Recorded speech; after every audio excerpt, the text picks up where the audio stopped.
जय हिंद। तो जैसे कि आप लोगों को पता है हम लोग वेक्टर सीरीज को कंटिन्यू कर रहे थे और स्वागत है आपका इस नए लेक्चर में जहां पे हम लोग आज वेक्टर मल्टीप्लिकेशन को शुरू करने वाले हैं।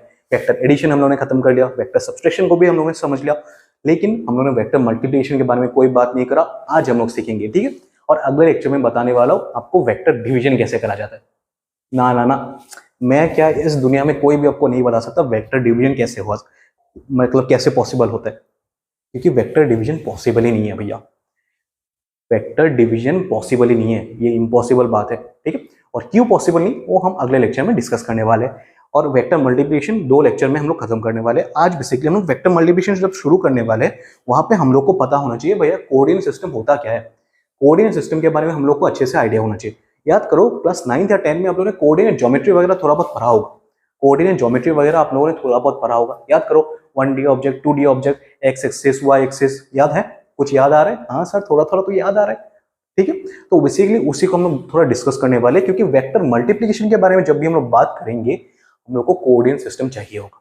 और अब से हम लोग वेक्टर के बारे में जब भी बात करेंगे हम लोग को कोऑर्डिनेट सिस्टम चाहिए होगा, ठीक है। किसी भी वेक्टर को, किसी भी पॉइंट को हम लोग कोऑर्डिनेट के थ्रू हम लोग जान सकते हैं, राइट। आपके पास एक पॉइंट है, कहीं पे भी एक पॉइंट है, तो उसको हम लोग कैसे डिनोट करते हैं जनरली। आप याद करो, अब जब स्कूल में थे तो बेसिकली मान लीजिए यहाँ पे एक पॉइंट है, ठीक है। तो आप मान लीजिए यहाँ पे 2,3, ठीक है। आप ऐसे बोलते थे, राइट, कि मान लो आपके पास, आपको एक्स एक्सिस में टू स्टेप आना है, आपको एक्स एक्सिस में 2 स्टेप आना है और वाई एक्सिस में आपको 3 स्टेप आना है। बात सिंपल सा है। हाँ सर, बात सिंपल सा है, ठीक है। एक्स एक्सिस में आपको 2 स्टेप आना है और वाई एक्सिस में आपको 3 स्टेप जाना है, तभी आपको वो पॉइंट मिल जाएगा कि अब पहले 0 है ओरिजिन, एक्स एक्सिस से आप यहाँ तक आओगे, फिर आप चलोगे वाई एक्सिस में, फिर आप चलोगे वाई एक्सिस में 3 कदम, ठीक है। पहले 2 कदम आप एक्स एक्सिस की तरफ आए, फिर 3 कदम आप वाई एक्सिस की तरफ गए और आपके पास पॉइंट आ गया, ठीक है। बेसिकली यही था आपका कोऑर्डिनेट ज्योमेट्री। थोड़ा बहुत आइडिया मिल चुका है, इसको हम लोग डिटेल में पढ़ेंगे। और 3D ऑब्जेक्ट में बेसिकली हम लोग 3D ऑब्जेक्ट के बारे में बात करेंगे, ठीक है। 1D 2D इतना ज्यादा इंपॉर्टेंट नहीं है, 2D थोड़ा बहुत इंपॉर्टेंट है, बट 1D के बारे में बात नहीं करने वाले, बिकॉज टाइम वेस्ट करके क्या ही फायदा फिर, ठीक है। चलो 1D के बारे में अगर आप लोग इतना ही चाहते हो, 1D के बारे में चलो एग्जांपल दे देते हैं, ठीक है। 1D बेसिकली वो सब ऑब्जेक्ट को बोलते हैं, या फिर बेसिकली मतलब वो उन्हीं सब ऑब्जेक्ट को बोलते हैं जिनको हम देख सकते हैं लेकिन फील नहीं करा जा सकता, ठीक है। देख सकते हो लेकिन आप फील नहीं कर पाओगे उसको, ठीक है। जैसे कि एक लाइन हो गया, एक लाइन मैंने खींच दिया, इसको आप देख सकते हो लेकिन क्या मैं इस लाइन को पकड़ सकता हूँ? पकड़ा नहीं जा सकता, क्योंकि ये 1D ऑब्जेक्ट है। क्योंकि ये 1D ऑब्जेक्ट है, बस देखो, देख के मजा लो, समझो इसको। जो भी इक्वेशन करना है इसी में करना है, ठीक है। जो भी सम करना है, प्रॉब्लम करना है, लाइन के ऊपर देख के करना पड़ेगा। आप उसको फील नहीं कर पाओगे, ठीक है। आप उसको फील नहीं कर पाओगे। बेसिकली उन सब ऑब्जेक्ट को हम लोग बोलते हैं 1 डायमेंशनल ऑब्जेक्ट। बात समझ में आ रहा है? या फिर उन्हीं सब ऑब्जेक्ट को जिसको हम लोग एक ही एक्सिस के थ्रू हम लोग उसको समझा सकते हैं, ठीक है। एक्स एक्सिस हो गया, वाई एक्सिस हो गया, एक ही एक्सिस के थ्रू हम लोग उसको समझा सकते हैं। 2 एक्सिस का जरूरत नहीं है, ठीक है। एक ही एक्सिस से काम तमाम, ठीक है। बात समझ में आ रहा है? और 2D object, sir 2D object का एग्जांपल, 2D ऑब्जेक्ट का एग्जांपल, अरे सर आप जिस बोर्ड में लिख रहे हो वही तो 2D ऑब्जेक्ट है, वही एक 2D ऑब्जेक्ट है, ठीक है। क्योंकि मैं ऊपर नीचे दाएं बाएं हर जगह जा सकता हूँ, ऊपर नीचे दाएं बाएं हर जगह जा सकता हूँ, ठीक है। तो इसी बोर्ड का मैंने ड्रॉ कर लिया एक्स एक्सिस वाई एक्सिस। बात समझ में आ रहा है? अरे सर थोड़ा और फिल करवाइए। देखो ये बोर्ड क्या है, एक प्लेन है, एक प्लेन है, राइट। एक बोर्ड है, प्लेन है जहां पे मैं लिख रहा हूं। तो ऊपर की तरफ हो गया आपका वाई एक्सिस और नीचे की तरफ आपका हो गया एक्स एक्सिस। बात समझ में आ रहा है? हाँ सर समझ में आ रहा है अभी, ठीक है। बात समझ में आ रहा है? मुझे पता नहीं चल रहा है कि आप लोगों को नीचे दिखेगा कि नहीं दिखेगा, ठीक है, वरना मैं दिखा देता हूं कि मान लो, हाँ चलो ठीक, फिर से एक डायरी के थ्रू समझते हैं, ठीक है। ये मान लो आपके पास एक प्लेन है, ठीक है, आपके पास प्लेन है, ये हो गया आपका वाई एक्सिस और ये हो गया आपका एक्स एक्सिस। बहुत सिंपल सा बात है यार, कोई दिक्कत नहीं है। 2D आप मान लो ये डायरी है, ये 2D प्लेन है, ठीक है। आपके पास एक 2D प्लेन है, तो आपके पास ये हो गया आपका, ये वाला हो गया आपके पास वाई एक्सिस और ये वाला हो गया आपके पास एक्स एक्सिस। सिंपल, ठीक है, सिंपल, बहुत सिंपल है सर, बहुत सिंपल है। चीजें समझ में आने, चीजें धीरे धीरे समझ में आने लग गया, ठीक है। जब भी हम लोग 2D ऑब्जेक्ट के बारे में बात करेंगे तो याद रखिए हम लोग एक्स और वाई एक्सिस के बारे में बात करेंगे, बस दैट्स इट, ठीक है। अभी थोड़ा कॉम्प्लिकेटेड सामान या फिर कॉम्प्लिकेटेड इक्वेशंस आपके पास आने वाला है, जो कि है 3D ऑब्जेक्ट में। 3D ऑब्जेक्ट में भैया क्या होता है, देखो जब भी हम लोग 2D के बारे में बात करेंगे हम लोग बस एक्स और वाई एक्सिस के बारे में बात करेंगे, लेकिन जैसे हम लोग 3D ऑब्जेक्ट में घुसेंगे, 3 डायमेंशन में घुसेंगे, तो आपको याद रखना पड़ेगा कि एक्स और वाई एक्सिस से कुछ नहीं होने वाला, आपको एक तीसरा डायमेंशन चाहिए जो कि होने वाला है, या फिर तीसरा एक्सिस चाहिए जो कि होने वाला है जेड एक्सिस, जो कि होने वाला है जेड एक्सिस, या फिर जी एक्सिस भी बोल सकते हो, एक्स वाई जी भी बोलते हैं, एक्स वाई जेड भी बोल सकते हो, ठीक है। आप अगर जेड बोलते हो जेड बोलो, जी बोलते हो तो जी बोलो, कोई दिक्कत नहीं। एक्स वाई जेड एक्सिस, बात समझ में आ रहा है? बहुत बढ़िया सर, बात तो थोड़ा थोड़ा समझ में आ रहा है, लेकिन आपने ये जेड एक्सिस ऐसे क्यों ड्रॉ करा है? आपने ये जेड एक्सिस ऐसे क्यों ड्रॉ करा है, और ये जेड एक्सिस है क्या, और ये जेड एक्सिस है क्या? चलो अभी फील करवा देते, ठीक है। मेरे पास एक डब्बा है, बहुत बढ़िया। मान लो ये आपका कमरा है, मान लो आपका कमरा है, या फिर अभी के लिए मान लो ये डब्बा ही है, ठीक है। और एग्जांपल है, आपका कमरा भी एक 3D ऑब्जेक्ट है, आपका कमरा भी एक 3D ऑब्जेक्ट है, ठीक है। आपका कमरा 3D ऑब्जेक्ट, आप उसके अंदर रह रहे हो ना। 2D ऑब्जेक्ट के अंदर कोई नहीं रह सकता भैया, 3D ऑब्जेक्ट के अंदर ही कोई रह सकता है। इसलिए हम लोग जब भी 2D ऑब्जेक्ट के बारे में बात करते हैं, हमेशा उसका एरिया के बारे में बात करते हैं। 2D ऑब्जेक्ट में कभी भी आप उसके वॉल्यूम के बारे में बात नहीं करोगे, लेकिन जैसे आप 3D ऑब्जेक्ट के बारे में बात करते हो तो आप वहां पे एरिया के बारे में बात कर सकते हो, उसके वॉल्यूम के बारे में आप ज्यादा बात कर सकते हो, क्योंकि 3D ऑब्जेक्ट के अंदर आप सामान रख सकते हो। जिस भी ऑब्जेक्ट के अंदर कुछ कैपेसिटी होता है रहने का, वॉल्यूम बेसिकली क्या होता है, उस ऑब्जेक्ट का कैपेसिटी, होल्डिंग कैपेसिटी, उस ऑब्जेक्ट के अंदर कितना आप चीजें सामान घुसा सकते हो, राइट। ये मेरे पास एक खुला सा बक्सा है, इसके अंदर जितना मैं सामान रख सकता हूँ वही बेसिकली वॉल्यूम है, वही इसका कैपेसिटी बेसिकली वॉल्यूम बन चुका है, राइट। बेसिकली एक चॉकलेट का डब्बा है, बहुत बात साफ है, बहुत ही स्पेशल पर्सन ने दिया था, ठीक है। मजाक कर रहा हूँ, दुकान से खरीद के लाया हूँ, ठीक है। एक चॉकलेट बचा हुआ था, मैंने अंकल को बोला दे दो भैया, मुझे कुछ दिखाना है बच्चों को, ठीक है, तो उन्होंने दे दिया, ठीक है। बात समझ में आ रहा है, ठीक है। तो मेरे पास एक बक्सा है, ठीक है, बक्सा है, तो ये क्या है, बेसिकली 3D ऑब्जेक्ट है, ठीक है। आपके पास एक लेंथ है, आपके पास ब्रेथ है, और आपके पास हाइट भी है, आपके पास हाइट भी है। मैं अगर ऐसे रखता हुआ इस बक्से को, आपके पास लेंथ दिख रहा है, आपके पास ऐसे लेंथ दिख रहा है, फिर आपके पास एक बेसिकली ब्रेथ बोल सकते हो, ठीक है। आपके पास लेंथ है, आपके पास ब्रेथ है, और आपके पास बेसिकली एक हाइट भी है। एक कॉर्नर देखो, एक कॉर्नर रेज्ड अप है, एक कॉर्नर रेज्ड अप है। पहले आपके पास ऐसे एक प्लेन था जो कि था आपके पास एक्स वाई एक्सिस, अभी आपके पास जेड एक्सिस भी है, क्योंकि ये बेसिकली रेज्ड अप है। ये देखो बोर्ड में रखा हुआ है मैंने, ठीक है, बोर्ड में बेसिकली मैंने रखा हुआ है, अभी देखो एक्स वाई एक्सिस की तरह आपको दिख रहा है, लेकिन ये बोर्ड में क्या स्टिक है? नहीं है सर, ये बोर्ड से ऊपर है, बोर्ड से निकला हुआ है। वही बेसिकली जो निकला हुआ है वही बेसिकली होता है जेड एक्सिस, वही बेसिकली होता है जेड एक्सिस, और जेड एक्सिस को हम लोग ऐसे ड्रॉ करते हैं, ठीक है। थोड़ा थोड़ा फील आ रहा है, लेकिन अभी भी पूरा फील नहीं हो रहा है। चलो इसका डाइसेक्शन करके देखते हैं, इस बक्से को थोड़ा बहुत तोड़ मरोड़ लेते हैं, थोड़ा बहुत कुछ खोल लेते हैं। चलो खोलते कैसे, कैची कैची, चलो एक सेकंड में मैं डाइसेक्शन करके लाता हूँ, आप लोग वीडियो में बने रहो। तो चलो अभी बक्सा रेडी है, ठीक है, बक्सा रेडी है, इसको मैंने खोल लिया है, वो ऊपर का जो छपरा था उसको तोड़ दिया, ठीक है। देखो चॉकलेट का बॉक्स भी कहाँ का काम आ जाता है, ठीक है, एक सिंपल बॉक्स। तो इसको मैंने खोल लिया, बहुत बढ़िया सर, खोल लिया। अभी देखो मेरे पास पहले क्या था, पहले जो हम लोग 2D के बारे में बात कर रहे थे, वहां पे बेसिकली क्या था, बस एक प्लेन था, बस ये वाला प्लेन था, देखो ये वाला प्लेन था, मैंने यहाँ पे 1 करके मार्क करके रखा। अभी आपके पास जैसे आप 3D के बारे में बात करोगे, 2D था, देखो ये बोर्ड जैसा है तो दिख रहा है, इसको भूल जाओ। ये 1 का जो प्लेन है, 1 जो प्लेन है वो बेसिकली बोर्ड जैसा है तो दिख रहा है। बात क्लियर है? हाँ सर बात क्लियर है। लेकिन जैसे आप हाइट के बारे में बात करोगे, या फिर जैसे आप 3D के बारे में बात करोगे, बेसिकली उसका एक आप सामने की तरफ आपके पास एक हाइट होगा, या फिर आप कोई भी बोल सकते हो, सामने की तरफ आपके पास एक एक्सिस होगा जो आपकी तरफ पॉइंटेड होगा। ये बेसिकली देखो ये बोर्ड की तरफ है, ये बेसिकली 1 जो मैंने लिखा हुआ है ये बेसिकली कहाँ पे है, बोर्ड पे स्टिक है, राइट। लेकिन ये जो एक प्लेन है, चलो इसको भी फाड़ डालते हैं, ठीक है, ताकि चीजें और ज्यादा सिंपल हो जाए। चलो ठीक है, आपके पास ये जो मतलब मैंने 1 मार्क करके रखा है, ये क्या है, बोर्ड के साथ स्टिक है, ये कुछ नया नहीं है, ये 2D ऑब्जेक्ट ही है, ठीक है। लेकिन जैसे हम 3D के बारे में बात करेंगे, ये जो तीसरा आपकी तरफ या फिर मेरी तरफ जो मतलब एक कॉर्नर या फिर जो एक प्लेन मेरी तरफ आ रहा है, वो बेसिकली बनाता है इस ऑब्जेक्ट को 3D, वो बेसिकली बनाता है इस ऑब्जेक्ट को 3D, और उसी को हम लोग बेसिकली जेड एक्सिस से नोट कर रहे हैं। पहले का तो कोई दिक्कत ही नहीं था, पहले का जो मतलब प्लेन था, चलो इसको और थोड़ा डिटेल में बना देते हैं।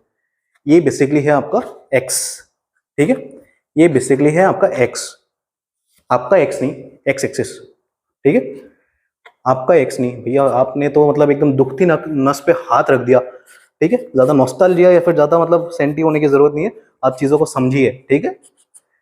देखो मार्कर खराब ना हो जाए बस, ठीक है। तो देखो ये है आपका x एक्सिस, दिख रहा है, पता नहीं दिख रहा होगा, ठीक है। ये है आपके पास x एक्सिस, दूसरा है आपके पास y एक्सिस, कोई दिक्कत नहीं है, x y एक्सिस है, एक्स वाई एक्सिस है, सिंपल है, ठीक है। और तीसरा जो आपकी तरफ पॉइंटेड है, ये प्लेन है, देखो आपकी तरफ बक्सा पॉइंटेड है, ये जो प्लेन है ये आपके पास आपकी तरफ दिख रहा है, तो बेसिकली इसी प्लेन को हम लोग जेड एक्सिस के थ्रू डिनोट कर रहे हैं या करते हैं, इसी को मैंने जेड एक्सिस करके लिखा हुआ है। और देखो मैं प्लेन के थ्रू मैं जब भी बोर्ड में ड्रॉ करूंगा, मैं आपको जेड एक्सिस ऐसे तो ड्रॉ नहीं कर सकता ना, ऐसे तो बाहर की ओर पॉइंट नहीं कर सकता, तो इसलिए मैंने जेड एक्सिस को ऐसे रखा हुआ है, ठीक है। इसलिए मैंने जेड एक्सिस को इस तरफ पॉइंट करके रखा है, इसीलिए मैंने जेड एक्सिस को इस तरफ पॉइंट करके रखा है। बात समझ में आ रहा है, चीजें फील होने लग रहा है? हाँ सर, अभी फील हुआ, मजा आया, ठीक है, अभी फील है, मुझे भी बहुत मजा आया, ठीक है। तो बेसिकली समझो, फिर से एक बार रिकॉल करवा देते हैं, ठीक है। ये बेसिकली था आपके पास एक्स एक्सिस और ये था आपके पास वाई एक्सिस, 2D ऑब्जेक्ट, ये हो गया आपका 2D ऑब्जेक्ट, ये जो कार्डबोर्ड हो गया ये आपके पास 2D ऑब्जेक्ट हो गया। जैसे ये कार्डबोर्ड ऐसे था पहले, ठीक है, एक कार्डबोर्ड ऐसे था, लेकिन जैसे ही इस कार्डबोर्ड के पीछे मैंने एक और दीवार लगा दिया, उसी को हम लोग बोलेंगे, तब हम लोग ये बेसिकली ऑब्जेक्ट बन जाएगा 3D ऑब्जेक्ट, और वहां पे आ जाएगा आपका तीसरा एक्सिस, और वहां पे आ जाएगा आपका तीसरा एक्सिस जो कि होगा जेड एक्सिस। बात समझ में आ रहा है? हाँ सर, बात समझ में आ रहा है, ठीक है, बहुत ज्यादा समझ में आ रहा है अभी, ठीक है, बहुत बढ़िया सर। ठीक, देखो X axis, Y axis, Z axis हो गया, 3D कार्टेशियन कोऑर्डिनेट आपको समझ में आ चुका है, ठीक है। अभी और थोड़ा फील लेते हैं इसको, चलो आज प्रैक्टिकली समझेंगे सब कुछ, ठीक है। मेरे पास 3 ही मार्कर है, ठीक है, और 3 एक्सिस चाहिए तो हो जाएगा, टेंशन मत लो, ठीक है। वाई एक्सिस, एक्स एक्सिस, और आपके पास जेड एक्सिस बेसिकली कैसे है मैं उसको दिखाना चाहता हूँ। आपके पास जो जेड एक्सिस है वो बेसिकली ऐसे है, ठीक है, आपके पास जो जेड एक्सिस है वो बेसिकली ऐसे खड़ा हुआ है, X axis, Y axis, 2D object, 3D object अभी बन चुका है आपका 3D ऑब्जेक्ट, जेड एक्सिस ऐसे है। लेकिन जब भी मैं पेन से बोर्ड में ये बनाऊंगा जेड एक्सिस, ये बेसिकली मैं ऐसे तो नहीं बना सकता, मैं बेसिकली ऐसे तो नहीं बना सकता, मुझे बनाना पड़ेगा कुछ और अल्टरनेटिव तरीके से। मैं बेसिकली इसको ऐसे बना दिया मैंने जेड एक्सिस कि इस तरफ पॉइंटेड हो जाए, बात फील हो रहा है? हाँ सर, अभी फील हो रहा है, ठीक है। और बात समझो, इन तीनों एक्सिस के बीच का, देखो ये दोनों एक्सिस के बीच का, ये जो 2D ऑब्जेक्ट था, ये दोनों एक्सिस के बीच का एंगल कितना था सर? 90 डिग्री। एक्स और वाई एक्सिस के बीच का एंगल हमेशा 90 डिग्री, और उसी तरह एक्स और वाई एक्सिस के बीच में 90 डिग्री होगा, एक्स और जेड एक्सिस के बीच में 90 डिग्री, वाई और जेड एक्सिस के बीच में 90 डिग्री, तीनों एक्सिस एक दूसरे के साथ परपेंडिकुलर होना चाहिए, और वो होगा कैसे होगा? चलो इसको फिर से समझो, 90 डिग्री है, ठीक है। और ये जो है, अभी मैंने तीसरा मार्कर इंट्रोड्यूस कर दिया, ये भी तो 90 डिग्री है। देखो ये जो ब्लैक पेन है, इससे ये जो रेड पेन है, ये दोनों बेसिकली कैसे एंगल में है? एक 90 डिग्री एंगल बना रहा है, राइट। और जो वाई पेन है और जो रेड पेन है, ये बेसिकली कैसे एंगल बना रहा है? ये जो ब्लू पेन है और जो रेड पेन है, ये बेसिकली कैसे एंगल बना रहा है? वो बेसिकली बना रहा है 90 डिग्री तो बना रहा है ना, तो तीनों एक्सिस एक दूसरे के साथ परपेंडिकुलर रहेगा। तो बात समझ में आ रहा है? बात बहुत ज्यादा फील हो रहा है? बहुत बढ़िया सर, बेसिकली इंट्रोडक्शन हो गया आपका तीनों डायमेंशन से। 1D ऑब्जेक्ट को भूल जाओ, जरूरत नहीं है, 2D ऑब्जेक्ट और 3D ऑब्जेक्ट में डील करेंगे। या इससे भी ज्यादा कोऑर्डिनेट हो सकता है? बहुत बढ़िया सर, बहुत, अगर आपके दिमाग में ये सवाल आ रहा है, बहुत अच्छा है, ठीक है। 4 डायमेंशन के बारे में बात नहीं करो, कोऑर्डिनेट्स के बारे में बात करो, ठीक है, कोऑर्डिनेट्स के बारे में बात करो, 3D में ही कोऑर्डिनेट्स के बारे में बात करो। ये तो बेसिकली बक्से के लिए हो गया, एक बक्से में लेंथ होता है, हाइट होता है, ब्रेथ होता है, ठीक है, तो आप उसको 3D या फिर कार्टेशियन कोऑर्डिनेट के साथ समझा सकते हो। इसलिए इन सब कोऑर्डिनेट्स को हम लोग बोलते हैं कार्टेशियन कोऑर्डिनेट्स, ठीक है, कार्टेशियन कोऑर्डिनेट्स, याद रखो। जब भी हमको 3 डायमेंशन के बारे में बात करना है, और वो 3 डायमेंशन क्या होगा? बेसिकली लेंथ, ब्रेथ, हाइट, तब हम लोग उसको बोलते हैं कार्टेशियन कोऑर्डिनेट्स। बात समझ में आ रहा है? जैसे क्यूब हो गया, क्यूबॉइड हो गया, आपका कमरा हो गया, ठीक है, आपका कमरा भी 3D है, आपको फील लेना है, आपके कमरे के किसी कोने में जाके खड़े हो जाओ, और बेसिकली आप ऐसे खड़े हो जाना, ठीक है, ऐसे खड़े हो जाना, अपना हाथ एक दीवार के साथ चिपका देना, दूसरा हाथ एक दीवार के साथ चिपका देना, और आप बेसिकली कॉर्नर में खड़े हो जाओ, ठीक है। बेसिकली आपका हाथ जो एक हाथ होगा वो एक्सिस की तरफ पॉइंटेड होगा, दूसरा हाथ जो होगा वो मान लो वाई एक्सिस की तरफ पॉइंटेड होगा, और जो आप हो, आपका जो सर का डायरेक्शन वो बेसिकली जेड एक्सिस की तरफ पॉइंटेड होगा, ठीक है। वही बेसिकली आपका बन चुका है हाइट, ठीक है, एक्स वाई जेड, तो एक्स एक्सिस, वाई एक्सिस, आप खुद जेड एक्सिस। बात समझ में आ रहा है? ठीक है, बात समझ में आ रहा है? बहुत बढ़िया सर, ठीक है। तो मैं बोल रहा था कि कार्टेशियन कोऑर्डिनेट बेसिकली क्या होता है? जब भी हम लोग लेंथ, ब्रेथ, हाइट के बारे में बात करेंगे, मतलब बेसिकली हम लोग जब क्यूबॉइड के बारे में बात करेंगे, जनरली हम लोग कार्टेशियन कोऑर्डिनेट, जनरली नहीं, हम लोग कार्टेशियन कोऑर्डिनेट के बारे में ही बात कर रहे हैं। लेकिन जैसे ही मान लो मेरे पास एक फुटबॉल आ गया, फुटबॉल थोड़ा गंदा है क्योंकि खेल रहे थे हम लोग, ठीक है, लेकिन फुटबॉल के बारे में जैसे हम लोग बात करेंगे, क्या वहां पे कार्टेशियन कोऑर्डिनेट पॉसिबल है? नहीं। फुटबॉल के बारे में जब हम लोग बात करेंगे, कार्टेशियन कोऑर्डिनेट भैया पॉसिबल नहीं है। क्यों पॉसिबल नहीं है? देखो, पहले तो मैंने बोला है कार्टेशियन कोऑर्डिनेट में लेंथ ब्रेड हाइट होना चाहिए। इस फुटबॉल में क्या लेंथ है? नहीं है। इस फुटबॉल का एक रेडियस होता है, एक फुटबॉल का एक रेडियस होता है, सेंटर है, इस फुटबॉल का एक सेंटर है। मैंने जैसे कार्डबोर्ड को फोड़ा है, इस फुटबॉल को नहीं फोड़ सकता, ठीक है, इतना पैसा नहीं है, चलो ठीक है।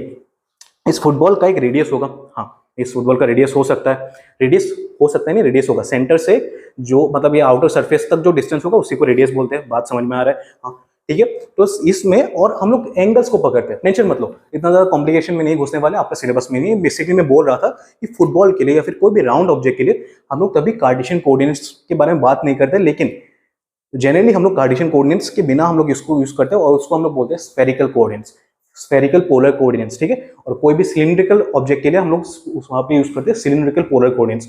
वो डिफरेंट एक कॉन्सेप्ट बन जाता है, ठीक है, वो एक डिफरेंट कॉन्सेप्ट बन जाता है। लेकिन आप लोग जब चार्जेस पढ़ोगे, हाँ, चार्जेस जब आप लोग पढ़ोगे क्लास 12 में, इलेक्ट्रिसिटी मैग्नेटिज्म, बेसिकली उस टाइम पे आप कार्टेशियन कोऑर्डिनेट से काम चलने वाला है। लेकिन जनरली आप लोग जब स्फेरिकल के बारे में बात करते हो, वहां पे स्फेरिकल पोलर कोऑर्डिनेट्स के बारे में बात करते हैं, ठीक है, वहां पे स्फेरिकल पोलर कोऑर्डिनेट्स के बारे में बात करते हैं, ठीक है।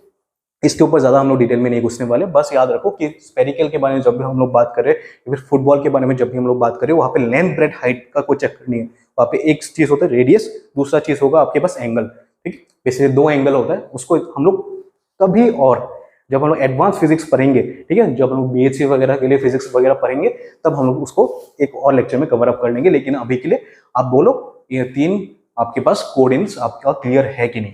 ठीक है, क्लियर हो चुका है सर, क्लियर हो चुका है, बहुत बढ़िया। तो चलो मिटा देते हैं इसको फिर वापस। तो चलो अभी हम लोग 2D और 3D ऑब्जेक्ट को या फिर 2D और 3 डायमेंशन को और बेहतरीन तरीके से समझते हैं, ठीक है, और बेहतरीन तरीके से उसको फील लेते हैं। ये हो गया आपका एक्स एक्सिस और ये हो गया आपका वाई एक्सिस, और एक्स एक्सिस और वाई एक्सिस मिलके एक प्लेन बना रहा है जिसका नाम है एक्स वाई प्लेन, ठीक है, जिसका नाम है X Y plane. Basically X और वाई एक्सिस मिलके जो प्लेन बना रहा है उसका नाम क्या है भैया? एक्स वाई प्लेन, ठीक है। ये जो मैंने प्लेन ड्रॉ कर रखा है या फिर जो एक्स एक्सिस और वाई एक्सिस मिलके जो एक सरफेस बना रहा है, राइट, एक्स एक्सिस और वाई एक्सिस के अंदर एक सरफेस पड़ा हुआ है, उसी प्लेन को या फिर उसी सरफेस को हम लोग एक्स वाई प्लेन बोलते हैं, ठीक है। तो उस एक्स वाई प्लेन में एक पॉइंट है या फिर इस पॉइंट को मान लो एक चींटी है, ठीक है, जो कि भाग रहा है या फिर खड़ा हुआ है। मैंने पूछा है आपको कि इस चींटी का पोजीशन बताओ या फिर इस पॉइंट का पोजीशन बताओ, आप क्या बोलोगे? पहले आपको x डिस्टेंस ट्रेवल करना पड़ेगा, उसके बाद आपको y डिस्टेंस ट्रेवल करना पड़ेगा। बेसिकली इस p का कोऑर्डिनेट या फिर इस p का जो मुझे बोलना पड़ेगा, इस p का पोजीशन बेसिकली आप x और y के डायमेंशन में लिखोगे, राइट, x और y में लिखोगे कि मान लो मुझे पहले 2 कदम इस तरफ चलना है, 3 कदम इस तरफ चलना है, तो x की तरफ मुझे कितना कदम चलना है? 2 कदम, और y की तरफ कितना? 3 कदम, ठीक है। तो बेसिकली मैं अगर x की तरफ 2 कदम चलूंगा, y की तरफ 2 कदम चलूंगा, मुझे चींटी का पोजीशन पता चल चुका है। बात समझ में आ रहा है? बहुत बढ़िया सर। तो मतलब बेसिकली हम लोग कोऑर्डिनेट्स के बारे में बात कर रहे हैं, तो बेसिकली समझो कि वेक्टर का काम क्या होता है। वेक्टर का काम एडिशन, मल्टीप्लिकेशन, बेसिकली मैग्नीट्यूड बताना, डायरेक्शन बताना, वो तो है। वेक्टर बेसिकली यूज किया जाता है ज्यादातर तरीके से, हम लोग बेसिकली वेक्टर को पोजीशन बताने के लिए यूज करते हैं, ठीक है। वेक्टर को हम लोग बेसिकली किसी पार्टिकल का या फिर किसी पॉइंट का पोजीशन बताने के लिए हम लोग यूज कर सकते हैं। कैसे? समझो कि ओरिजिन से इस P पॉइंट की दूरी को हम लोग, इस P पॉइंट को हम लोग एक वेक्टर का नाम दे देते हैं, A वेक्टर। और A वेक्टर किसके इक्वल होगा?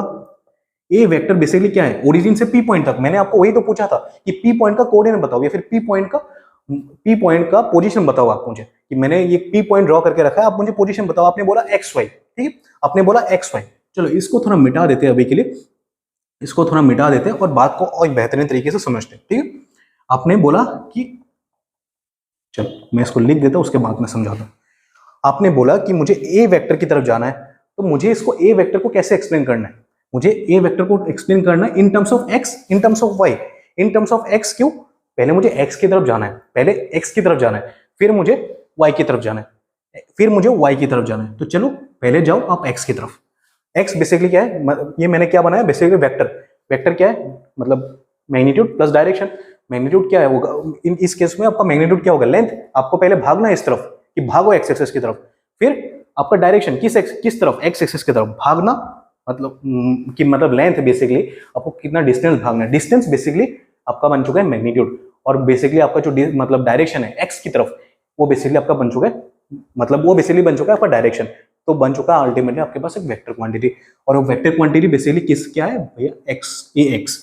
ए वेक्टर की तरफ हम लोग, ए वेक्टर यहाँ पे हम लोग को पहुंचना है, तो ए वेक्टर का एक्स कंपोनेंट ये बन चुका है कि एक्स की तरफ मुझे इतना ट्रेवल करना है। ए वेक्टर की जो टिप है वहां तक पहुंचने के लिए, फिर पी पॉइंट तक पहुंचने के लिए मुझे एक्स कंपोनेंट, एक्स की तरफ मुझे बेसिकली भागना है, तो इसको बोलते हैं एक्स कंपोनेंट। ठीक है, इसको बेसिकली हम लोग बोलेंगे एक्स कंपोनेंट, और इसी का वाई कंपोनेंट हम लोग ड्रॉ कर सकते हैं, ए वाई। ए वाई हम लोग ड्रॉ कर सकते हैं, बहुत बढ़िया से ड्रॉ कर दीजिए। ठीक है, एक वेक्टर आपके पास वाई डायरेक्शन में भी है जिसका नाम दे दिया मैंने सिंपल ए वाई। ठीक, अभी कंपोनेंट वगैरह हटा दो, अभी बस ऐसे समझो कि एक वेक्टर बेसिकली ट्रेवल कर रहा है एक्स की तरफ, दूसरा वेक्टर ट्रेवल कर रहा है वाई की तरफ। ठीक है, पहले हम लोगों ने एक्स की तरफ ट्रेवल किया, दूसरा हम लोगों ने वाई की तरफ ट्रेवल किया, और मैं पहुंच गया अल्टीमेटली इस पॉइंट तक। पहले मैं एक्स की तरफ ट्रेवल किया, फिर मैं ट्रेवल किया वाई की तरफ, फिर मैं ट्रेवल किया वाई की तरफ, तो बेसिकली मैं पहुंच चुका हूं इस पॉइंट तक। बात समझ में आ रहा है? हाँ सर बात समझ में आ रहा है। कंपोनेंट हटाओ, सॉरी मैं अभी बीच में नहीं गाना चाहता था कंपोनेंट को, ठीक है, लेकिन मुंह से निकल गया, क्या करे भैया।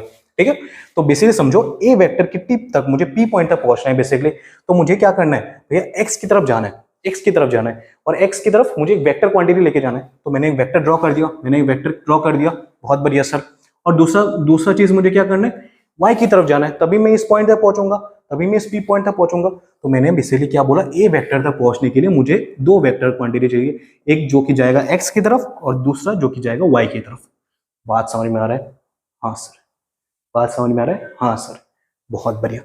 तो चलो इसी को मैं स्केलर की तरफ भी, सॉरी मैं इसी को वेक्टर को मैं मैग्नीट्यूड और डायरेक्शन की तरह भी लिख सकता हूँ। कैसे लिख सकता हूँ, यहाँ पे तो वेक्टर क्वांटिटी है, दोनों तो वेक्टर क्वांटिटी है, मतलब कि वेक्टर क्वांटिटी इसके अंदर ये जो मैंने कैप, मतलब जो मैंने वेक्टर सिंबल दे के रखा है, इसके अंदर डायरेक्शन भी छुपा हुआ है, इसके अंदर मैग्नीट्यूड भी छुपा हुआ है। इस ए वाई में इसीलिए मैग्नीट्यूड भी छुपा हुआ है और डायरेक्शन भी छुपा हुआ है।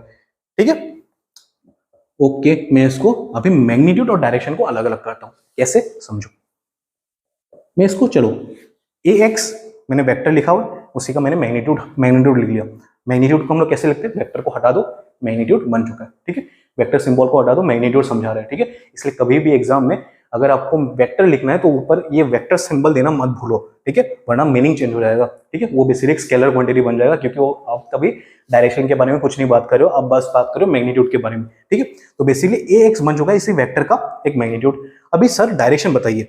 डायरेक्शन बेसिकली क्या है, एक्स एक्सिस की तरफ। ए एक्स किस तरफ है, एक्स एक्सिस की तरफ, बहुत बढ़िया। तो एक्स कैप लिखो, एक्स कैप लिखो। मैंने पहले लेक्चर में बात किया था यूनिट वेक्टर के बारे में।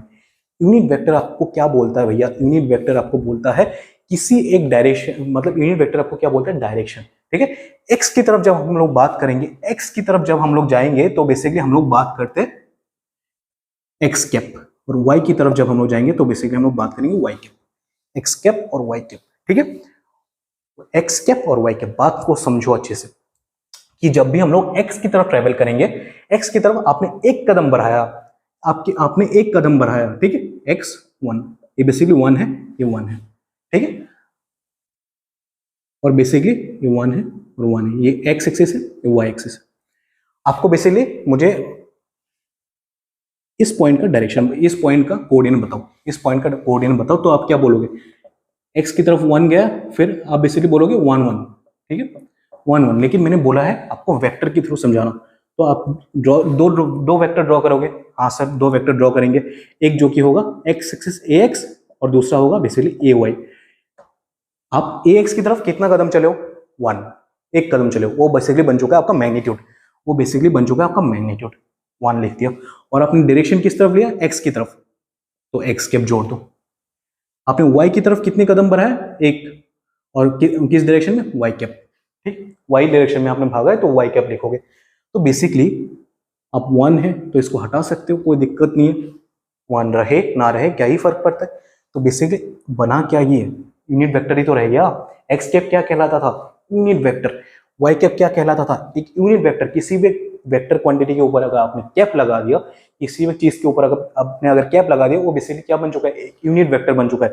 बेसिकली वही तो है, मैंने एक कदम बढ़ाया है, मैंने एक कदम बढ़ाया है, तो बेसिकली वहां पे मैग्नीट्यूड तो कुछ बचा ही नहीं, मैग्नीट्यूड तो बेसिकली 1 है, 1 को मैं हटा सकता हूँ, तो बेसिकली बचा क्या आपका एक्स कैप। और एक्स कैप क्या है, बेसिकली डायरेक्शन है, बेसिकली क्या है आपके पास डायरेक्शन है। इसलिए मैं बोलता था कि यूनिट वेक्टर यानी जिसका मैग्नीट्यूड 1 है, जिसका मैग्नीट्यूड 1 है, उस वेक्टर का मैग्नीट्यूड 1 हो और उस वेक्टर का बस डायरेक्शन बचे, उस वेक्टर का बस डायरेक्शन बचे, उस वेक्टर का डायरेक्शन बचे, और ये बन चुका है आपका यूनिट वेक्टर। बात समझ में आ रहा है? हाँ सर, बात समझ में आ रहा है कि जब भी हम लोग एक्स डायरेक्शन में भागेंगे, हम लोग अब से याद रखो, या तो आप एक्स कैप बोलोगे या तो आप आई कैप बोलोगे। अरे सर अभी आई कैप कहां से आ गया? ठीक है, समझो, ठीक है, समझो नहीं, बेसिकली हम लोग इसको साइंटिफिक टर्म में हम लोग या तो एक्स कैप बोलते हैं या तो आई कैप बोलते हैं। तो वाई कैप को हम लोग क्या बोलते हैं सर, ये भी बता दीजिए। वाई कैप को हम लोग जे कैप बोलते हैं, वाई कैप को हम लोग जे कैप बोलते हैं। ठीक है, वाई कैप का दूसरा नाम जे कैप भी हो सकता है। अगर आपके कॉपी में या फिर आपकी बुक्स में एक्स कैप दिया हुआ है, यानी आप एक्स डायरेक्शन में भाग रहे हो। अगर आई कैप दिया हुआ है, आई डायरेक्शन में भाग रहे हो। अगर सॉरी, आई कैप दिया हुआ है मतलब आप एक्स डायरेक्शन में ही भाग रहे हो। ठीक है, अगर आपके पास वाई कैप दिया हुआ है, आप वाई डायरेक्शन में भाग रहे हो। जे कैप दिया हुआ है, आप वाई डायरेक्शन में भाग रहे हो। बात को समझो, ठीक है।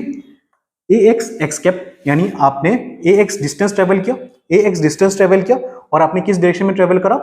एक्स डायरेक्शन में, यानी एक्स कैप डायरेक्शन में। फिर आप ए वाई का मैग्नीट्यूड लिखो, ए वाई वेक्टर का मैग्नीट्यूड ए वाई लिख दो, कोई दिक्कत नहीं है। ठीक है, और आपने किस डायरेक्शन में ट्रेवल करा? Y cap.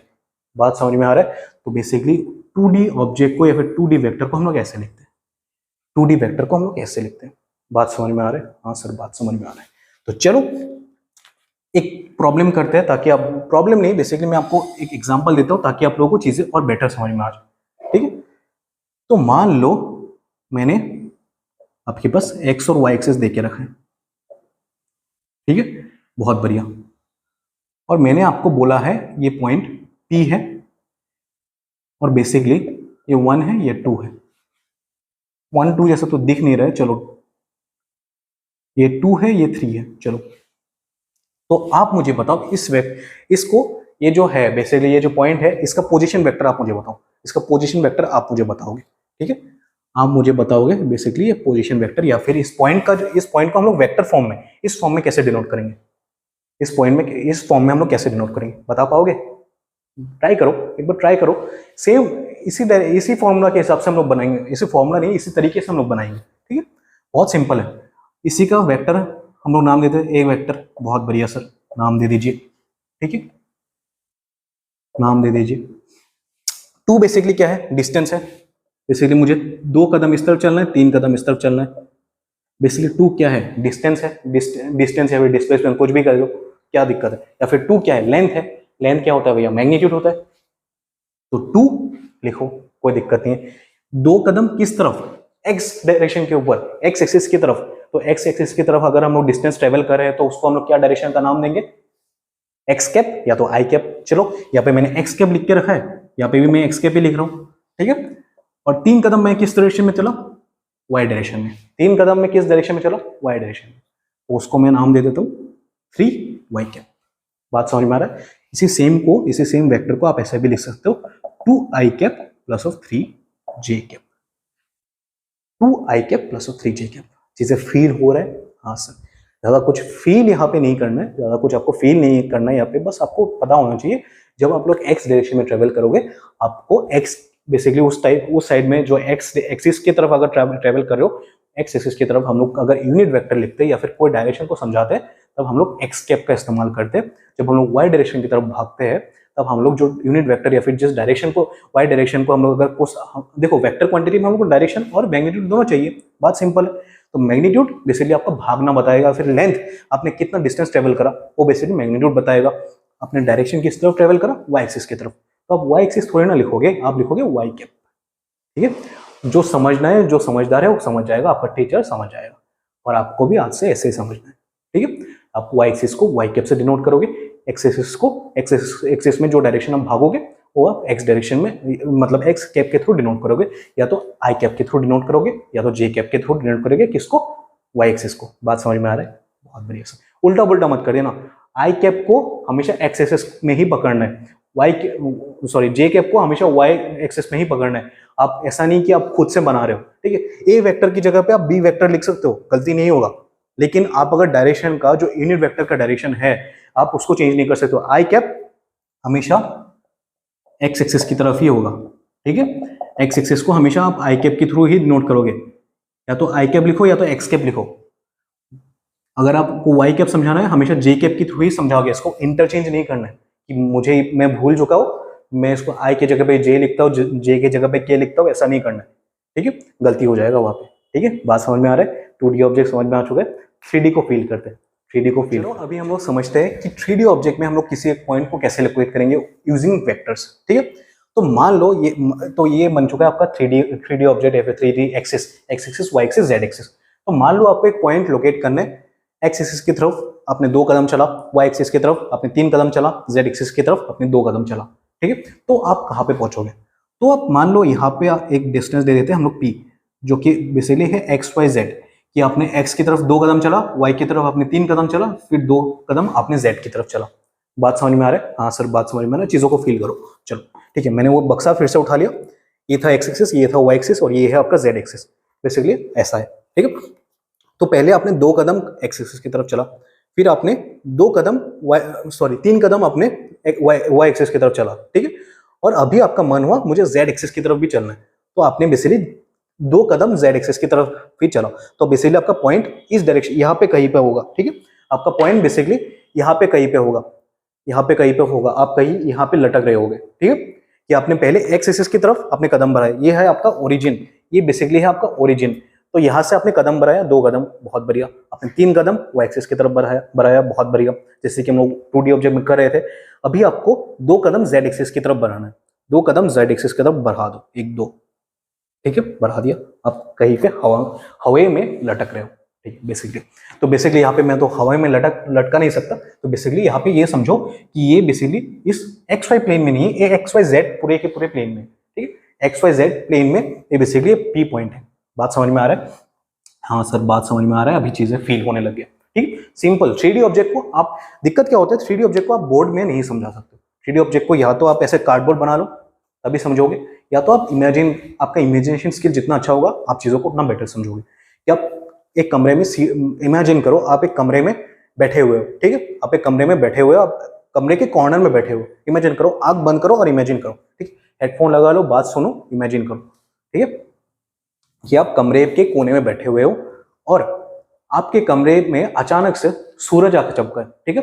सूरज बेसिकली आपके कमरे में आ चुका है, बहुत बड़ा शाइनी, ठीक है। आप कमरे से देख रहे हो और आपको सूरज तक पहुंचना है, आप क्या करोगे पहले? वो समझो। आप मान लो एक पॉइंट में है, तो आप पहले एक्स एक्सिस की तरफ भागोगे, सीधा आप उड़ नहीं सकते हो, आपको पहले एक्स एक्सिस की तरफ भागना है, फिर आपको वाई एक्सिस की तरफ बढ़ना है, फिर आपको फिर से जेड एक्सिस की तरफ भागना है, तभी आप वो सूरज तक लोकेट कर पाओगे, तभी आप सूरज को लोकेट कर पाओगे, वरना नहीं कर पाओगे, ठीक है। आप किसी भी पॉइंट का अगर 3 डायमेंशन में आपको उसका पोजीशन बताना है, तो आपको एक्स वाई जेड प्लेन के थ्रू या फिर एक्स वाई जेड पॉइंट के थ्रू आपको लोकेट करना है, और उसको आपको जितना अच्छे से इमेजिन कर सकते हो उतना बढ़िया है। ऐसे कार्डबोर्ड आप खुद बना लो और चीजों को इमेजिन करो कि पहले आपने एक्स एक्सिस की तरफ कदम बढ़ाया, फिर आपने वाई एक्सिस की तरफ कदम बढ़ाया, फिर आपने जेड एक्सिस की तरफ कदम बढ़ाया, क्योंकि जेड इस तरफ है, जेड आपकी तरफ है, तो आपने 2 कदम अपनी तरफ बढ़ाया।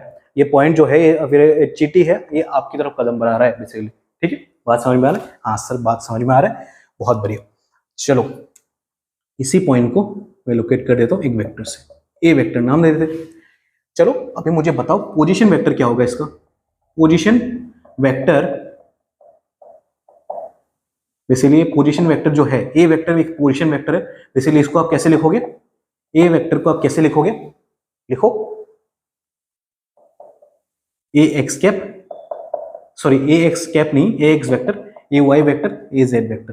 क्योंकि आप कुछ डिस्टेंस आप x की तरफ बढ़ाओगे, कुछ डिस्टेंस आप y की तरफ बढ़ाओगे, कुछ डिस्टेंस आप z की तरफ बढ़ाओगे, तभी आप इस पॉइंट की तरफ बढ़ पाओगे, ठीक है। चलो इस कोऑर्डिनेट को थोड़ा उल्टा देते हैं ताकि आप इस बोर्ड में थोड़ा बहुत समझ जाओ। चलो ठीक है सर, चीजें समझ में तो आ रहा है लेकिन इतना ज़्यादा फील नहीं हो रहा है, अभी फील करवा देते हैं, रुको। एक्स वाई जेड, ये हाँ हो जाए। चलो अभी समझो बात को, एक्स वाई जेड, हाँ ठीक। तो आपका ये ओरिजिन है। चलो 1 कदम 2 कदम आपने बढ़ाया, ठीक है। फिर आपने y की तरफ आपने 3 कदम बढ़ाया, राइट। y एक्सिस की तरफ आपने 3 कदम बढ़ाया, 2 3 2। इसी को तो मैं समझा रहा था कि आपने 2 कदम y एक्सिस की तरफ बढ़ाया, फिर 3 कदम आपने 2 कदम x एक्सिस की तरफ बढ़ाया। मैंने बस x और y एक्सिस कोऑर्डिनेट को मैंने नाम चेंज कर दिया, ठीक है। नाम चेंज कर सकते हो आप, क्योंकि 90 डिग्री एंगल होता है, आप मतलब किसी भी एक एक्सिस को एक्स एक्सिस पकड़ लो, वाई एक्सिस पकड़ लो, जेड एक्सिस पकड़ लो, ठीक है। लेकिन हर एक कॉम्बिनेशन पॉसिबल नहीं है, मैं बताऊंगा अगले लेक्चर में, ठीक है। ये ही दोनों कोऑर्डिनेट्स आपको याद रखना है कि आप पहले तो आप जैसे मतलब एक प्लेन बनाते थे एक्स वाई, वैसे बना लो, फिर तीसरा एक एक्सिस इंट्रोड्यूस करो, जेड एक्सिस, ठीक है, वो वैलिड है, बहुत बढ़िया। दूसरा वैलिड है, आप सिंपल आप ऐसे बना लो कि X axis Y axis Z axis, कि पहले जो जहां पे आप जेड लिखते थे वहां पे एक्स लिखो, और जहां पे पहले वाई लिखते थे वहां पे जेड लिखो, जहां पे पहले एक्स लिखते थे वहां पे वाई लिखो, वो भी वैलिड है। लेकिन जो तीसरा कॉम्बिनेशन बनेगा कि आपने यहाँ पे एक्स ले लिया और आपने यहाँ पे जेड ले लिया और आपने यहाँ पे वाई ले लिया, ये कॉम्बिनेशन गलत हो जाएगा, ये कॉम्बिनेशन गलत हो जाएगा, ठीक है, ये कॉम्बिनेशन गलत हो जाएगा। या फिर आपने यहाँ पे एक्स ले लिया और आपने यहाँ पे वाई ले लिया, यहाँ पे आपने जेड ले लिया, काफी सारे कॉम्बिनेशन नहीं बन सकते, ठीक है। और वो क्यों नहीं बनेंगे, जब आप लोग वेक्टर मल्टीप्लिकेशन को और बेहतरीन तरीके से समझोगे आप लोगों को पता चल जाएगा, ठीक है। तो मैंने क्या पकड़ा था, एक्स वाई जेड, सॉरी हाँ एक्स वाई जेड, तो आपने 2 कदम एक्स की तरफ आया और मैंने क्या करा, 3 कदम वाई एक्सिस की तरफ बढ़ा, बहुत बढ़िया सर, बढ़ो, क्या दिक्कत है, ठीक है। और आपने क्या करा, 2 कदम आपने बेसिकली जेड एक्सिस की तरफ बढ़ाया, तो आपके पास आ गया एक्स वाई जेड। लो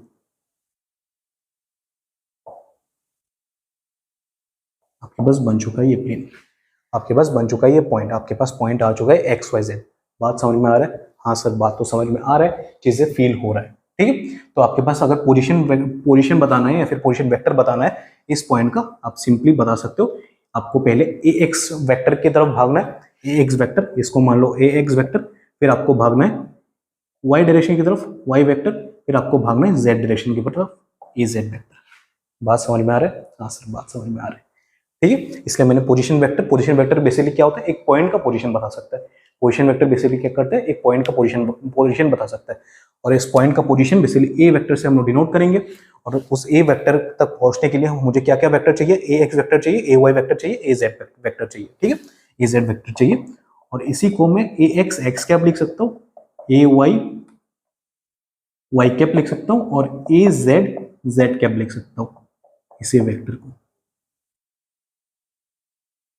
बात समझ में आ रहा है? हाँ सर बात समझ में आ रहा है, चीजें फील हो रहा है अभी, ठीक है, चीजें फील हो रहा है।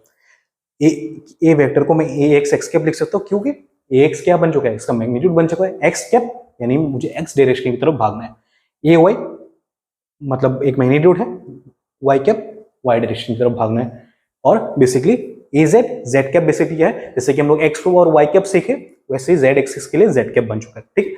तो बेसिकली आप पूछ सकते हो एक्स कैप को हम लोग आई कैप की तरफ भी लिख सकते हैं, वाई कैप को मैं मतलब जे कैप भी लिख सकता हूँ, क्या मैं जेड कैप को के कैप लिख सकता हूँ, आई जे के, सर कुछ भी लिख सकते हैं, समझो आई कैप और जे कैप और के कैप आप लिख सकते हो, ठीक है। एक्स कैप को आई कैप लिख सकते हो, वाई कैप को जे कैप लिख सकते हो, जेड कैप को आप के कैप लिख सकते हो।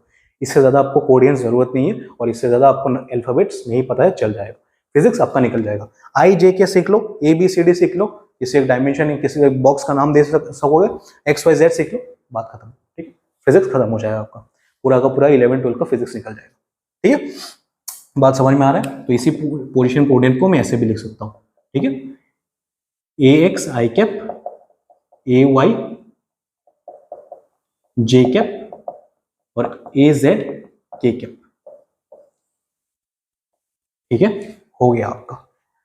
बात समझ में आ रहा है? तो आपको लिखना क्या आ गया, आपको पहले तो कैप के बारे में पता चल चुका है, यूनिट वेक्टर के बारे में पता चल गया। बेसिकली ये X cap Y cap Z cap क्या होता है, यूनिट वेक्टर होता है। यूनिट वेक्टर हम लोग को डायरेक्शन बता रहा है भैया, मैंने पहले दिन आपको बोला था यूनिट वेक्टर आपको क्या बोलेगा, डायरेक्शन बोलेगा, और उस डायरेक्शन के बारे में आज हम लोग को पता चल चुका है, ठीक है, गला बैठ गया है मेरा, ठीक है। आई कैप जे कैप के कैप क्या है, यूनिट वेक्टर। जब भी आप किसी भी अल्फाबेट के ऊपर आप कैप बिठाओगे वो बेसिकली बन जाएगा आपका यूनिट वेक्टर। बात समझ में आ रहा है? हाँ सर बात समझ में आ रहा है, चीजें फील भी हो रहा है, बहुत बढ़िया, ठीक है। आप एक बॉक्स बना के देख लो, अगर आप 3D ऑब्जेक्ट को आपको फील करना है आपको खुद मेहनत करना पड़ेगा, एक थोड़ा बॉक्स बना के देख लो, क्योंकि मेरे पास ना ही डिजिटल बोर्ड है ना ही मेरे पास कुछ और संसाधन है कि मैं आपको 3D ऑब्जेक्ट को पूरा का पूरा फील करवा दूं, वरना तो मैं करवा देता, ठीक है। अगर मैं एक बॉक्स बना सकता हूँ, मैं अगर मतलब फुटबॉल वुटबॉल ला सकता हूँ तो मैं इसको भी बना सकता हूँ, लेकिन मेरे पास उतना संसाधन नहीं है कि मैं आपको मतलब एक डिजिटल बोर्ड में मैं उसको दिखाऊँ, लेकिन अगर डिजिटल बोर्ड होता मैं उसको करवा देता, कोई दिक्कत नहीं है, मैं उसको घुमा घुमा के आपको दिखा देता। लेकिन अभी आपको खुद थोड़ा मेहनत कर लो, किसी एक पेपर उठाओ, उसको ऐसे क्यूब के फॉर्म में बना लो, या फिर आपके घर में तो छोटा मोटा कुछ कार्टन वगैरह होगा, उसी से आप 3D ऑब्जेक्ट को समझ सकते हो। अगर समझ में नहीं आया है तो, अगर समझ में आ चुका है तो कोई बात नहीं, ठीक है। आपको पोजीशन वेक्टर लिखना आ चुका है कि मैं अगर आपको आज के बाद कोई भी पॉइंट दे दूं, आप पोजीशन वेक्टर लिख पाएंगे? सर क्यों नहीं लिख पाएंगे? कि मान लो मैंने आपको बोला है 3D ऑब्जेक्ट के अंदर, 3D प्लेन के अंदर XYZ, मैंने आपको बोला है ये P पॉइंट है, 2 कदम चलो, 3 कदम चलो, 5 कदम चलो, चलो इसका पोजीशन वेक्टर मुझे बताओ। सर अभी बता देते हैं, इसी वेक्टर का नाम दे दो ए वेक्टर, और आप बोलोगे sir 2 I cap, 3 J cap, 5 क्या बोलोगे? K cap. बहुत बढ़िया। या तो आप लिख सकते हो 2x cap, 3y cap, 5 XYZ, Z cap. बात समझ में आ रहा है? बेसिकली 2 3 5 है आपका मैग्नीट्यूड, XYZ है आपका यूनिट वेक्टर यानी डायरेक्शन। अभी हम लोग XYZ को डायरेक्शन की तरफ भी बोल सकते हो, आप बोल सकते हो XYZ क्या है? Unit vector. यूनिट वेक्टर क्यों? उन सबका मैग्नीट्यूड कितना होता है? 1 होता है। और कैसे 1 होता है मैंने ऑलरेडी आपको बता चुका हूँ आज के वीडियो में, ठीक है। और देखो इसका मैग्नीट्यूड 1 होता है, इसलिए आप 2 को इसके साथ मल्टीप्लाई कर पा रहे हो, ठीक है। इसका वेक्टर, इसका मैग्नीट्यूड, खुद का मैग्नीट्यूड 1 होता है, मतलब कि यूनिट वेक्टर का मैग्नीट्यूड 1 होता है, इसलिए आप 2 को इसके साथ मल्टीप्लाई कर रहे हो, ठीक है। वाई वेक्टर का जो मतलब खुद का जो क्या बोलते हो आप उसको, मतलब मैग्नीट्यूड 1 होता है, इसलिए आप 3 को उसके साथ मल्टीप्लाई कर पा रहे हो, वरना इसका मीनिंग चेंज हो रहा था, ठीक है। अब वाई वेक्टर का वाई जो आपके पास यूनिट वेक्टर है उसका मैग्नीट्यूड क्या है? 1। अपने आप में वो स्टिल खराब हुआ है, ठीक है। आप उसको क्या बोल रहे हो? 3 कदम भाग जा, ठीक है। तो 3 कदम भाग जा, तो 3 into 1 मीनिंग चेंज नहीं हो रहा है, 3 into 1 मीनिंग चेंज नहीं हो रहा है, इसलिए आप 3 के साथ यूनिट वेक्टर को लिख पा रहे हो, ठीक है। अगर यूनिट वेक्टर की जगह पे आप कुछ और वेक्टर लाओगे जिसका खुद के पास एक मैग्नीट्यूड है, आप नहीं लिख पाओगे, ठीक है। तो इसलिए हम लोग इस यूनिट वेक्टर का यूज करते हैं, क्योंकि उसका खुद का मैग्नीट्यूड 1 होता है। तो जिसका भी मैग्नीट्यूड 1 हो, आप उसके साथ किसी भी नंबर को मल्टीप्लाई कर दो, उसका खुद का मीनिंग चेंज नहीं हो रहा है, ठीक है। इसलिए आप यूनिट वेक्टर को उस नंबर के साथ लिख पा रहे हो। बात समझ में आ रहा है? अगले लेक्चर में हम लोग सीखेंगे डॉट प्रोडक्ट और क्रॉस प्रोडक्ट क्या होता है, डॉट प्रोडक्ट और क्रॉस प्रोडक्ट क्या होता है। आज के लेक्चर में मैं शुरू कर देता, लेकिन गला थोड़ा बैठ चुका है, चलो अगले लेक्चर में उसको कंटिन्यू करेंगे। आशा करता हूँ आज के लेक्चर में आप लोगों को मजा आया होगा। मुझे तो पर्सनली बहुत मजा आया आप लोगों को सिखा के, लेकिन पहली बार आप सीख रहे हो 3D वगैरह, तो थोड़ा टाइम दो खुद को, ठीक है। थोड़ा टाइम दो, चीज़ों को समझने में थोड़ा टाइम दो। आप थोड़ा बुक्स में आप लोगों के बुक्स में थोड़ा बहुत कुछ लिखा हुआ है उसको पढ़ो, उसको एक बार रीडिंग दो, ठीक है। उसको आराम से रीडिंग दो, कोई भी रेफरेंस बुक उठा लो, HC वर्मा उठाना है या फिर कोई किसी भी एक रेफरेंस बुक उठा लो, या फिर आपका खुद का NCERT हो गया, आप उसको एक बार रीडिंग मार दो, 3D ऑब्जेक्ट के बारे में आपको पता चलेगा। पोजीशन वेक्टर आपको लिखना आना चाहिए। आपको अगर पोजीशन वेक्टर आता है, आप किसी भी टाइप का सम्स आप कर सकोगे, ठीक है। आप कोई भी टाइप का सम कर पाओगे, ठीक है। कुछ दिन बाद हम लोग जब चार्जेस वगैरह के बारे में पढ़ेंगे, तो उस टाइम पे और ज़्यादा आपको वेक्टर के बारे में पता होना चाहिए। और अभी रिसेंटली हम कुछ ही दिन बाद जब हम लोग काइनेमेटिक्स को और डीपली जानेंगे, काइनेमेटिक्स को जब हम लोग और डीपली जानेंगे, मोशन इन प्लेन को हम और डीपली जानेंगे, तभी जरूरत पड़ जाएगा आपको पोजीशन वेक्टर या फिर वेक्टर मल्टीप्लिकेशन वगैरह। उस टाइम पे आपको कोऑर्डिनेट्स, पहले तो आपको कोऑर्डिनेट्स लिखना आना चाहिए, दूसरा क्या है, आपको पोजीशन वेक्टर वहां से निकालना आना चाहिए। बात समझ में आ रहा है? और ट्राइंगुलर लॉ, पैरेललोग्राम लॉ कभी मत छोड़ो भैया। पॉलीगन लॉ चलो ठीक है, हटा दो, इतना ज्यादा इंपॉर्टेंट लॉ नहीं है वो, ठीक है। आपको पैरेललोग्राम लॉ और ट्रायंगुलर लॉ कभी साथ नहीं छोड़ना है, ठीक है। उसको हमेशा रिवाइज करते रहो, ठीक है।